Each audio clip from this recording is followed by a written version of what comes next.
Good morning friends, welcome to my channel Anokhi Mohabbat और आप देख रहे हैं अनकंडीशनल लव।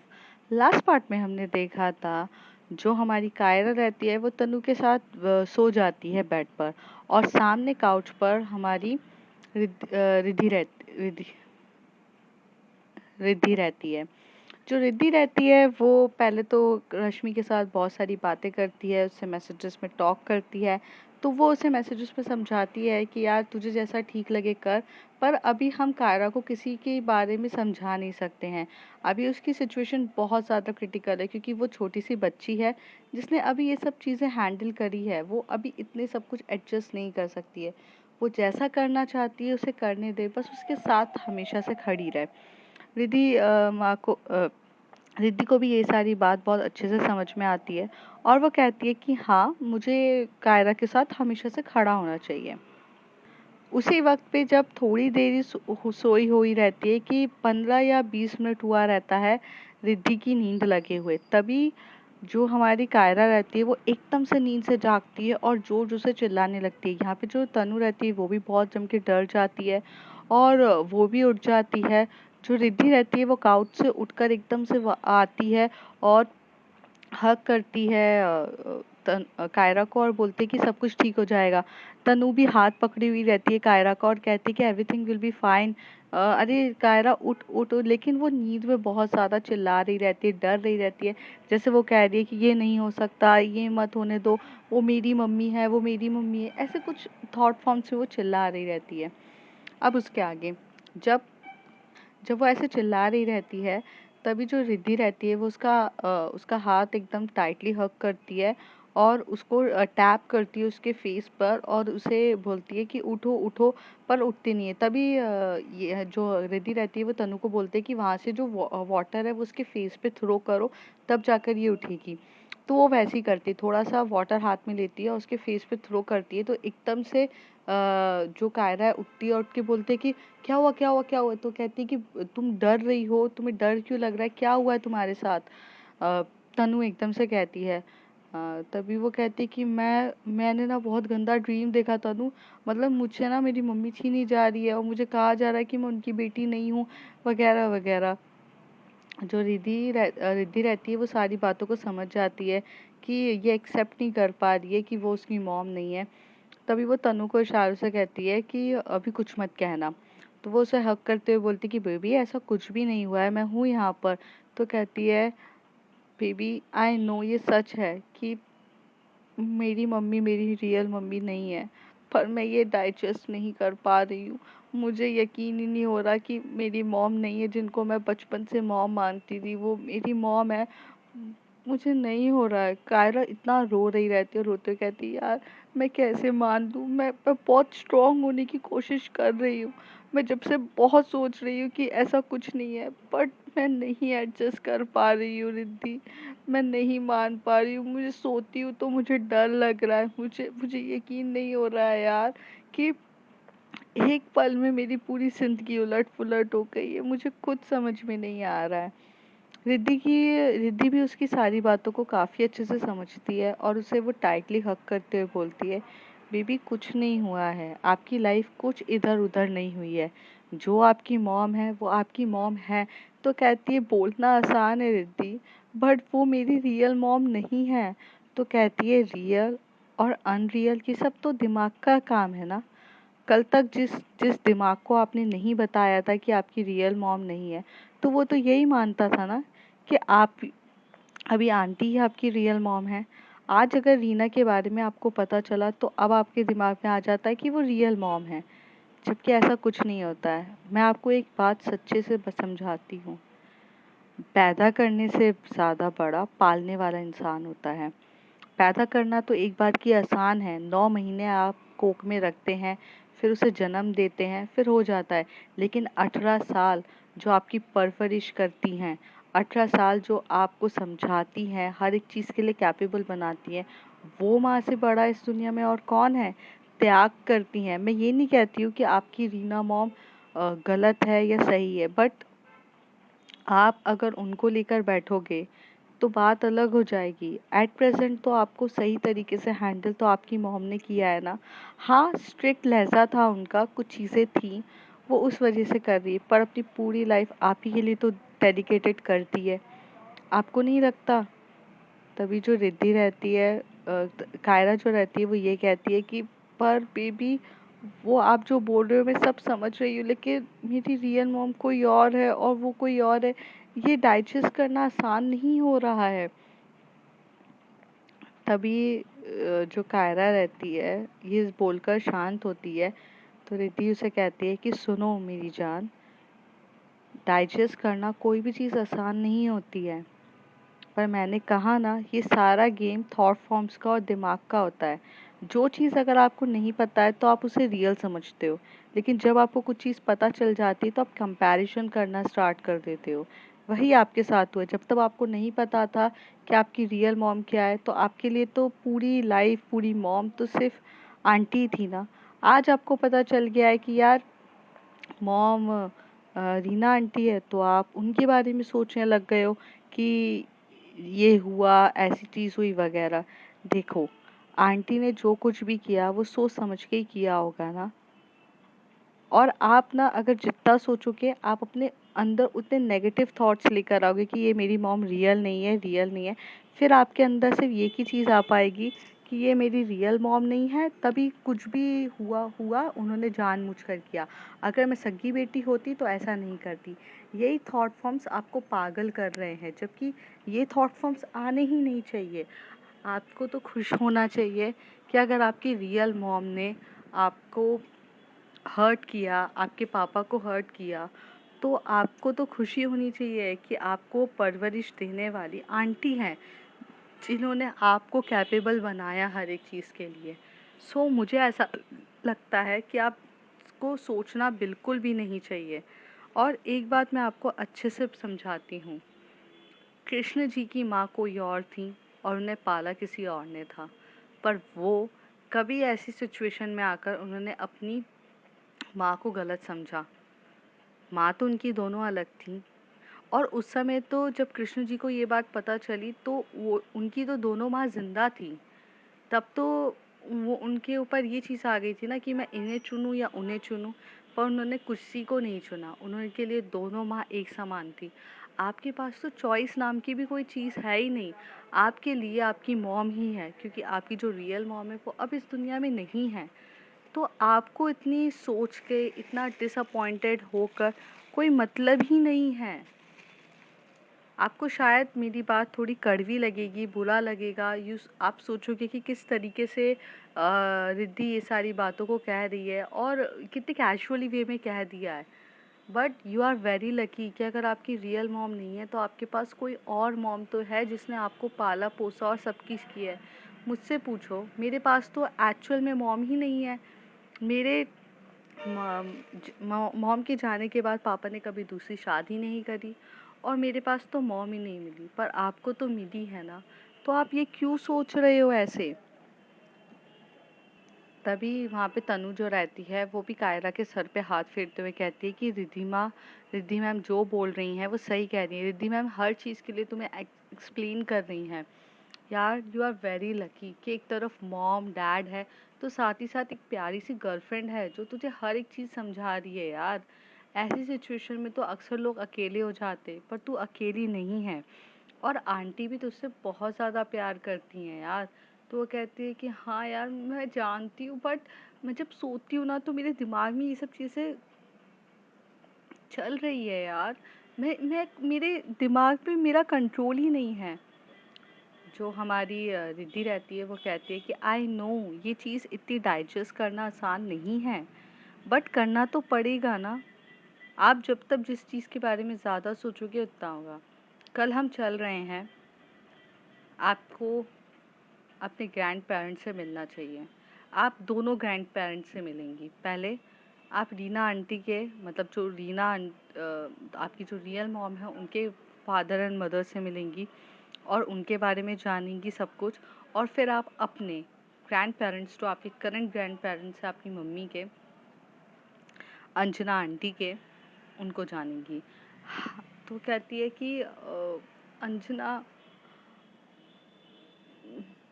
नहीं, वो मैं रियल मॉम से नहीं यार, मैं किसी से मिलना नहीं चाहती हूँ, ऐसे कायरा कहती है।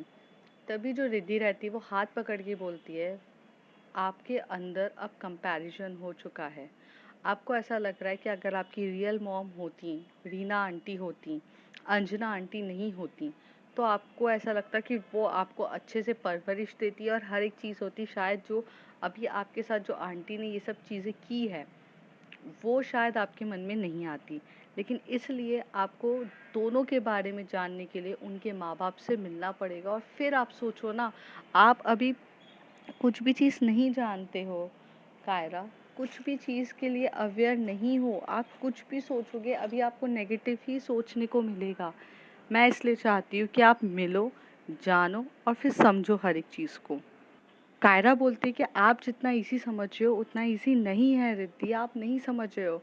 तो रिद्धि बोलती है कि कुछ भी चीज़ इजी नहीं है, ये सच भी तो आपको पता चला ना। अब धीरे धीरे आप हर एक चीज़ को एडजस्ट करना सीख जाएंगी कायरा, पर उससे पहले हमें आपके ग्रैंडफादर से मिलना चाहिए, ग्रैंड पेरेंट्स से मिलेंगे तभी हर एक चीज़ क्लियर होगी।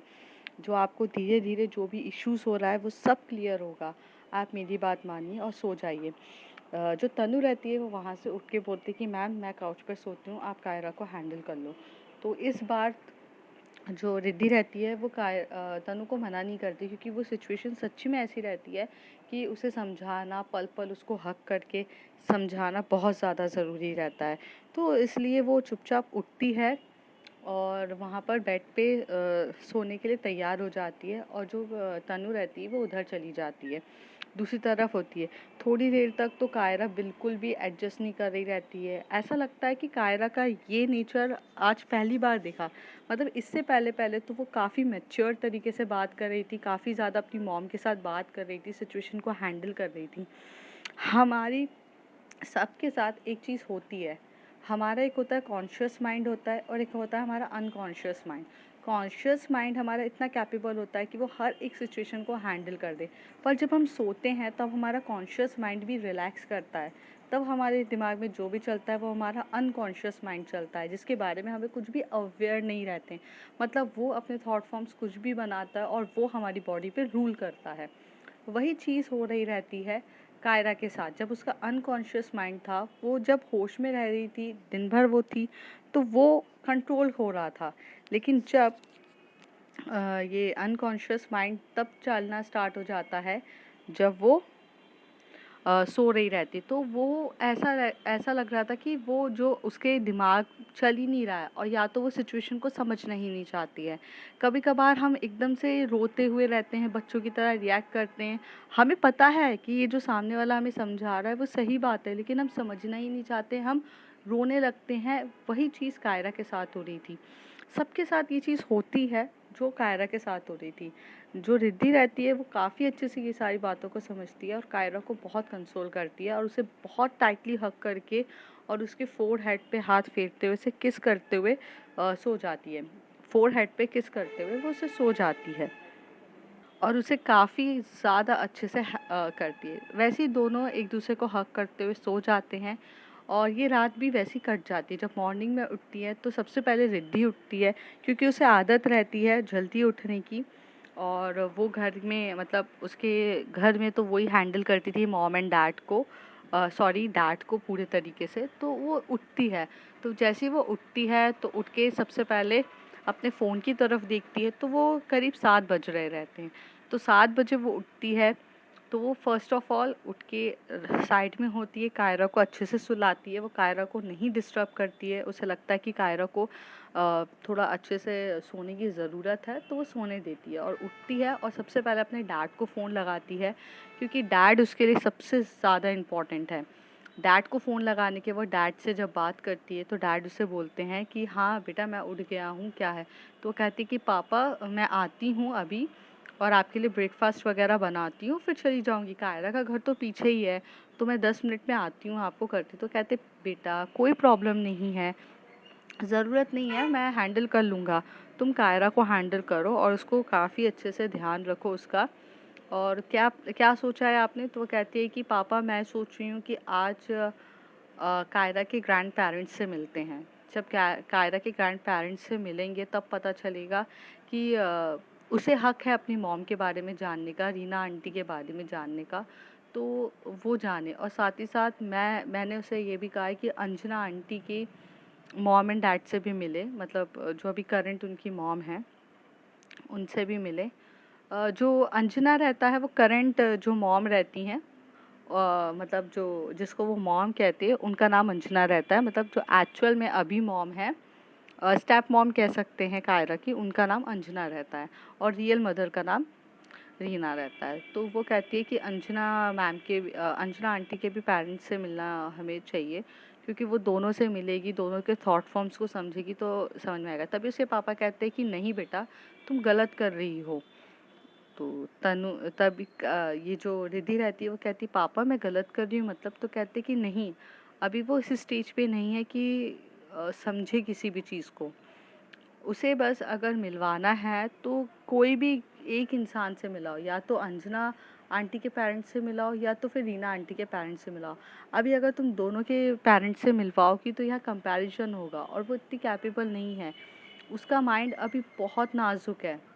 अगर तुमने किसी को भी किसी से भी मिलाया तो हम जो सोच रहे हैं, जैसे आपकी सोच रही हो कि उसे समझ में आएगा कि कौन अच्छा है कौन बुरा है क्या, लेकिन हो सकता है कि वो गलत वे में भी ले ले। आप जिस टाइप से सोच रहे हो ज़रूरी नहीं है कि कायरा उसी वे में सोचे। अगर उसे कोई भी चीज़ अपनी अंजना मम्मी की बुरी लग गई या कुछ चीज़ ऐसी पता चली जो नेगेटिव वे में निकली, तो वो हमेशा से अपनी स्टेप मॉम को गलत समझेगी। वो ये नहीं सोचेगी कि कितनी सारी चीज़ों के लिए त्याग किया है। आप यहाँ पर अभी कंपैरिजन स्टार्ट कर रहे हो, ये गलत है, बिल्कुल भी गलत है। रिद्धि मेरी बात को समझो, अभी वो इतनी कैपेबल नहीं है। हाँ, अगर वो अब उसकी खुद की इच्छा है कि वो अपनी रियल मॉम के ग्रैंड पेरेंट्स से मिले, तो मिलने दो, कम से कम जानेगी समझेगी चीज़ें होगी। लेकिन अगर आप दोनों से मिलवा के उसे कंपैरिजन कराओगे तो वो बहुत गलत है। कोई भी इंसान कंपैरिजन नहीं करना चाहिए। Every person have their unique qualities. Riddhi यहाँ आप गलत हो। रिद्धि अपने पापा की बातें को बहुत अच्छे से समझती है। जिस तरीके से उससे भी कुछ ना कुछ गलती होती है तो उसके डैड हमेशा से उसको सही प्रॉपर्ली गाइड करते हैं, और आज भी रिद्धि के पापा ने उसे बहुत प्रॉपर्ली गाइड किया रहता है और बताते हैं कि कंपैरिजन मत करवाना, क्योंकि कंपैरिजन अगर कराया तो और सिचुएशन ख़राब हो जाएगी। और वो भी ये पापा को समझती है, पापा को बोलती है सॉरी पापा, मुझे लगा कि वो कुछ पॉइंट्स को समझेगी। तो कहते कि नहीं बेटा, वो अभी इस स्टेज पे नहीं है कि समझेगी, वो बिल्कुल नहीं समझ सकती है। अगर आपको मिलवाना है तो मिलवा दो, नहीं मिलवाना है तो उसे थोड़ा सा स्पेस दो। वो जितना स्पेस लेगी तो उतना काफ़ी ज़्यादा अच्छा रहेगा।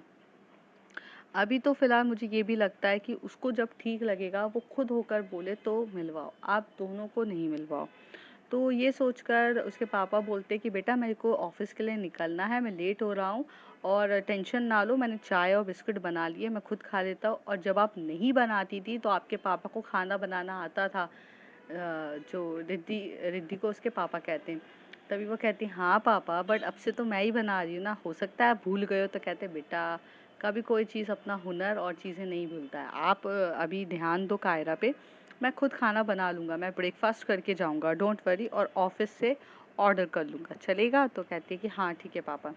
दूसरी तरफ जो रिद्धि रहती है वो यहाँ उठती है, तो तनु और रिद्धि दोनों तनु और कायरा दोनों सो रहे रहते हैं, वो किसी को नहीं उठाती है। वो नीचे जाती है तो किचन में देखती है तो वो मेड को हेलो कहती है और सबके लिए चाय बनाती है।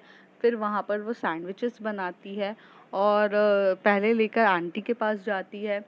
आंटी अंकल के पास जाते हैं, दोनों एक ही रूम में रहते हैं, तो उनके पास लेकर जाती है, उन्हें सर्व करती है। तभी वो लोग कहते हैं बेटा आपने क्यों बनाया, मेड हैं तो कहती है आंटी मेरे घर पे भी मैं ही बनाती हूँ, तो कोई फ़र्क क्या पड़ता है, आप लीजिए। तो कहते हैं बेटा कायरा कैसी है? जब उसके पापा मतलब जो कायरा के पापा और आंटी पूछती हैं, तो वो बोलती है कि हाँ वो ठीक है, कल रात को वो थोड़ा सा डर गई थी, मीन्स उसे समझ में नहीं आ रहा है। तो उसके पापा बोलते हैं कि रिद्धि अगर आप थोड़ी देर यहाँ बैठोगी? तो वो बोलते कि हाँ अंकल, मैं 2 मिनट में बैठती हूँ, और वो अपनी जो चाय का ट्रे वगैरह सब साइड में करती है और बैठती है। तो कहते हैं बेटा हम ना उसे कभी भी बताना नहीं चाहते थे ये सारी बातें, और अब उसको एकदम से अलग तरीके से पता चली है, हर एक चीज़ सिचुएशन बहुत बिगड़ गई है। अ, वो इतनी कैपेबल नहीं है कायरा कि हैंडल कर सके। रिद्धि कायरा बहुत बच्ची है, वो ना छोटी-छोटी बातों को अपने दिल पे लगा कर बैठती है। उसे समझाना इतना मुश्किल काम है कि कोई उसे समझा नहीं सकता है, और उसे अगर आप समझाने जाओगे तो आप गलती कर दोगे, ऐसा होगा। तो रिद्धि, मैं भी कल रात से सोया नहीं हूँ। मैं बिल्कुल सो नहीं पा रहा हूँ, क्योंकि मैंने ना ऐसा नहीं सोचा कि मैं कभी उन्हें और इन्हें को मिलवाने की कोशिश ना करूँ। मतलब वो अपनी वाइफ़ की तरफ देख के बोलते हैं, इनको मिलवाने की कोशिश ना करूँ। मैंने बहुत बार कोशिश करी है, पर ना मैं जब कायरा का वो नेचर देखता हूँ रिजिड वाला, वो समझना ही नहीं चाहती है, तब मैं चुप बैठ जाता हूँ। तब मुझे ऐसा लगता है कि जब भी अगर उसे ये बात का पता चलेगा कि उसकी जो मॉम है वो एक्चुअल में उसकी स्टेप मॉम है, तो वो कैसे हैंडल कर पाएगी। और यही चीज़ हुई। तो जो रिद्धि रहती है वो अंकल के हाथ पे हाथ रखते हुए बोलती कि आप टेंशन मत लो, मैं हूँ ना। उसे आज नहीं तो कल ये बात पता चलनी थी। और कायरा को हर एक चीज़ को पॉजिटिव वे में लेना सीखना होगा, नेगेटिव वे की कोई वैल्यू नहीं है। जितना अगर वो नेगेटिव सोचेगी वो उतना ही नेगेटिव होती जाएगी। तो हमें उसे नेगेटिव नहीं सोचने देना है, बस सिचुएशन को उस हिसाब से पॉजिटिव में कन्वर्ट करना है। मैं अंकल पूरी कोशिश करूँगी, आप टेंशन ना लो, और आप ब्रेकफास्ट करिए, आंटी आप करिए, मैं आती हूँ। दूसरी तरफ वो जो ट्रे रहती है उसमें दोनों के लिए सैंडविचेस रहते हैं, टी रहती है। वो ऊपर कायरा के लिए भी लेकर जाती है और तनु के लिए भी दोनों को उठाती है और बोलती है कि ब्रेकफास्ट करो और करने के बाद जो तनु जब उठती है तो वो थोड़ा सा काफ़ी रिलैक्स होकर उठती है। मतलब उसको इतना कुछ फ़र्क नहीं पड़ता है ना, वो तो नॉर्मल उठती है। पर जो कायरा होती है वो उठते टाइम थोड़ा सा बोलती है कि मेरा ना सर थोड़ा दुखी जा रहा है।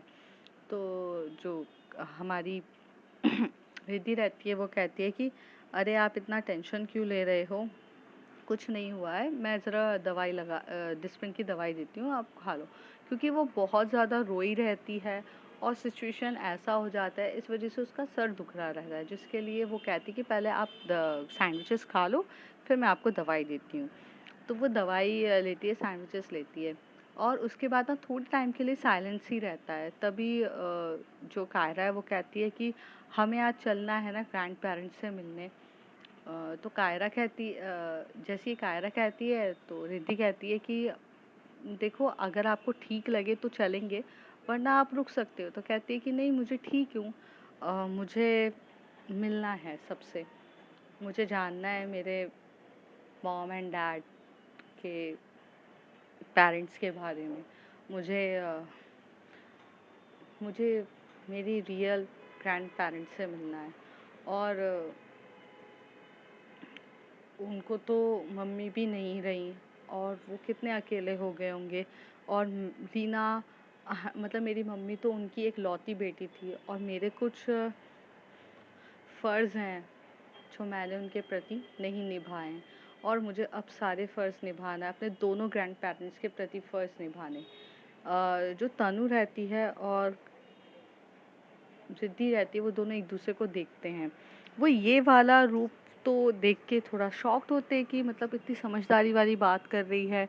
कल रात को तो ये थोड़ा सा अलग तरीके से बात कर रही थी, अभी समझदारी बात कर रही है। तो तनु वहाँ से उठ के एकदम से रिद्धि मैम के बाजू में आकर बोलती है, ये अपरिचित बन जाती है क्या? तो मैम उसकी तरफ देख के बोलती है मतलब? कहती कल रात को तो खुद ही चिल्ला रही थी कि मैं एडजस्ट नहीं कर पा रही हूँ, मैं डाइजेस्ट नहीं कर पा रही हूँ, मुझे समझ में नहीं आ रहा है, ये वो। और अभी तो ये अच्छे से हैंडल कर रही है, इसे तो समझाने की भी ज़रूरत नहीं है, कल रात को तो बहुत समझाना पड़ रहा था। अ, अपरिचित है क्या? तनु कहती है। तभी जो रिद्धि रहती है कहती है ऐसा कुछ नहीं है, शायद उस समय उसका ब्रेकडाउन हुआ होगा, वो समझ नहीं पा रही होगी, कभी कभार हो जाता है। हम उस समय एकदम से अपनी सिचुएशन को नहीं समझ पाते हैं और शायद एडजस्ट नहीं कर पाते हैं, इस वजह से प्रॉब्लम हो जाती है। बट अब मुझे ऐसा लगता है कि वो समझदार है और समझती है। तो वो कहती है ठीक है, तो पेरेंट्स से मिलने जाना है? तो वो कहती है कि देखते हैं, अभी अभी देखते हैं, अभी तो तुम लोग उठे हो, फ्रेश हो जाओ और आप कॉलेज के लिए निकलो, बाकी मैं हैंडल करती हूँ। तो कहती अरे मैं क्यों कॉलेज के लिए निकलूँ यार, आप ना मुझे कॉलेज भेज देते हो। तो वो कहती है अरे कॉलेज के लिए नहीं जाना है क्या आपको, आप अपनी स्टडीज़ पे फोकस नहीं करोगे। तो कहती मैम वो तो चलता ही रहता है, अभी तो कायरा को मेरी ज़रूरत है, I am her best friend. तो कहती कि हाँ आपकी बेस्ट फ्रेंड को आपकी ज़रूरत है, मैंने मना नहीं किया है, लेकिन हमेशा से अभी तो ऐसी बात नहीं है, अभी आप जाओ पहले रेडी हो और अभी तो आप घर जाओ, क्योंकि आंटी को भी कितना लग रहा होगा कि हमने आपको कब तक रखा है। तो कहती नहीं नहीं मेरी मम्मी बहुत कूल है। तो रिद्धि जब अपनी आईब्रोज़ को थोड़ा सा बड़ा करके दिखाती है तो तनु समझ जाती है कि मैम की बात मानो, चुपचाप घर जाना है अभी। तो वो चुपचाप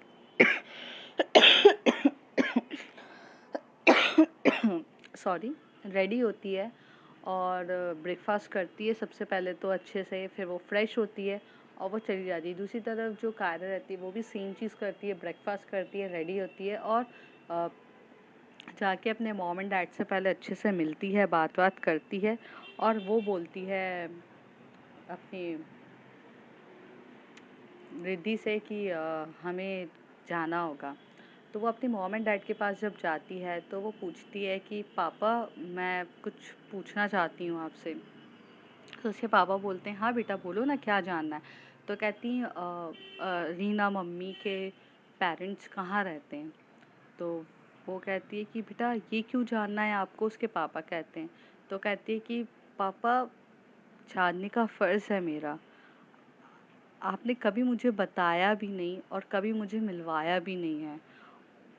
मम्मी को गुजरे हुए इतना टाइम हो गया और उनके पेरेंट्स अभी ज़िंदा हैं, मतलब मेरे ग्रैंड पेरेंट्स ज़िंदा हैं, उन्हें तो अपनी पोती अपनी नातन किसी का भी सुख प्राप्त नहीं हुआ, वो तो मुझे कभी खिलाया ही नहीं। मैं उनकी, मेरे कुछ फ़र्ज़ है मेरे नाना नानी के प्रति, मैंने एक भी चीज़ निभाई। मम्मा आई एम रियली सॉरी, मैं बहुत बेकार लड़की हूँ, मैंने किसी के लिए भी कोई फ़र्ज़ नहीं निभाया। मतलब मैं ये जानती हूँ कि आज मेरा फ़र्ज़ आपके मॉम एंड डैड के प्रति, मतलब मेरे करंट नाना नानी के प्रति भी बहुत सारे फ़र्ज़ हैं। मुझे उनसे भी मिलना है, उन्हें भी सॉरी बोलना है, मुझे मेरे अंदर बहुत सारी चीज़ें हैं, मुझे सब कुछ करनी है। और पापा आपने कभी मुझे बताया ही नहीं, मुझे मुझे बहुत बुरा लग रहा है कि मैंने किसी को भी कुछ समझा ही नहीं। तो पापा I am really sorry, but आप मुझे बताओ, मैं जानना चाहती हूँ। तो जो उसकी मम्मी रहती है अंजना मम्मी, वो जाती हैं और हग करते हुए कायरा को कहती है बेटा ऐसा कुछ नहीं है, आप अपनी चीज़ों को समझ रहे हो, यही हमारे लिए काफ़ी है। और आपको मेरे पेरेंट्स से मिलना है तो मैं आपको ले चलूँगी। तो कहती कि हाँ मैं खुद जाना चाहती हूँ मम्मा। कहाँ पर है वो कहती है कि वो तो अहमदाबाद में ही है ना, यहीं पर हैं, कभी भी मिल लेना। तो कहती है कि हाँ पर रीना आंटी के मॉम एंड डैड, तो वो कहती है कि वो यहाँ नहीं है।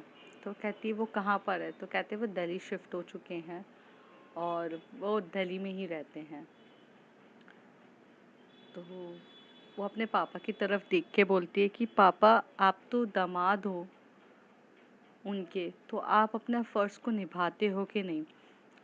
तो जैसे ही वो ये बोलती है, जो उसके पापा रहते हैं अपना सर नीचे झुका देते हैं और कुछ नहीं बोलते हैं। ये पीछे रिद्धि भी वहीं पर रहती है, पर वो बहुत दूर खड़ी हुई रहती है, वो डोर के पास खड़े होकर सारी सिचुएशन देख रही रहती है। वो कुछ बीच में मैटर नहीं बोलती क्योंकि ये उनके फैमिली मैटर रहता है, तो वो नहीं बोलती है। तभी वो पापा बोलते कि वो अपने पापा को बोलती पापा मेरी तरफ देख के बोलिए। तो वो कहते नहीं बेटा, मैंने तो उनसे बहुत साल हो गए बात भी नहीं करी है, मैंने तो जानने की भी कोशिश नहीं करी कि वो ठीक है या क्या है। तो वो बोलती कि पापा मुझे आपसे ये उम्मीद नहीं थी, मैं हमेशा से ये सोचती थी कि मेरी मॉम गलत है, मेरी मॉम गलत है, वो नहीं है। लेकिन सच बात ये है कि पापा आप गलत हो क्योंकि आपने अपने फ़र्ज़ नहीं निभाए, ना आपने मॉम के प्रति और फ़र्ज़ निभाए, ना मेरे प्रति कोई फ़र्ज़ निभाया और ना ही आपने अपने सास ससुर के प्रति कोई फ़र्ज़ निभाया। पापा आप कैसे कर सकते हो ये सारी चीज़ें। और इस बात पे वो रोने लगती है। दूसरी तरफ जो अंकल रहते हैं उनकी आंखों में से भी आंसू आते हैं। तभी जो कायरा रिद्धि होती है वो भागकर आती है और बोलती है कि अभी उनकी तबीयत ठीक नहीं है, सिचुएशन को समझने की कोशिश करो कायरा। तो वो कहती है और वो उस समय सिचुएशन को हैंडल करती है और सबको रूम से निकालती है और अंकल के साथ खुद अकेले बात करती है रिद्धि। अब वो क्या बात करती है वो सब हम जानेंगे कुछ एपिसोड्स में। तब तक के लिए आप देखते रहिए। If you like my story, like share and subscribe. Thank you.